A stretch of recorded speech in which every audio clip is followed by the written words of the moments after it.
5 situations où vous devriez garder le silence.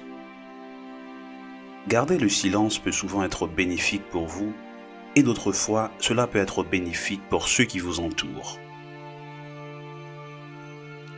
Exprimer son opinion est une compétence précieuse. Il existe de nombreuses situations où parler est la meilleure chose que nous puissions faire pour nous-mêmes et pour les autres. Cependant, il existe d'autres situations dans lesquelles nous devons garder le silence et apprendre à identifier ces situations est tout aussi précieux. Voici 5 situations dans lesquelles vous devriez vous efforcer de garder le silence. Numéro 1. Quand votre jugement n'est pas clair. Restez silencieux lorsque vous avez du mal à penser clairement. Cela peut être pour de nombreuses raisons. Peut-être êtes-vous fatigué ou plein de colère ou d'anxiété.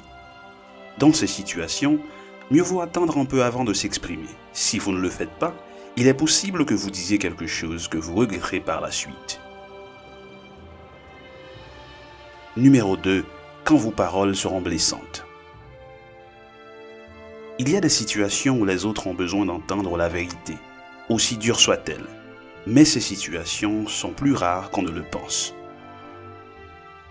Demandez-vous toujours si les mots que vous voulez dire vont être utiles ou si vous agissez uniquement pour blesser l'autre personne. Numéro 3. Quand votre opinion ne compte pas. Ne parlez jamais lorsque votre opinion n'est pas nécessaire. Ce n'est jamais facile de l'admettre car cela donne un coup à l'ego. Cependant, lorsque vous n'en savez pas assez sur un sujet ou lorsque votre opinion n'a pas d'impact sur les autres, il est souvent préférable de garder le silence simplement parce que c'est la chose la plus sage à faire. Numéro 4. Quand vous n'avez pas assez de preuves. Lorsque nous parlons de quelque chose qui aura probablement un impact important sur notre personne, par exemple sur son bien-être physique et mental, nous ne devrions pas dire des choses qui ne sont pas certaines. Le oui-dire peut convenir dans certains contextes, mais si notre oui-dire peut déboucher sur des conséquences néfastes, il vaut mieux garder le silence. Numéro 5. Lorsqu'on ne vous a pas donné la parole. Si reconnaître que votre opinion n'est pas importante est un vrai coup pour l'ego, se faire demander de garder le silence l'est encore plus. On peut vous demander de prendre du recul dans certaines situations, par exemple, dans certains contextes de travail ou dans d'autres circonstances.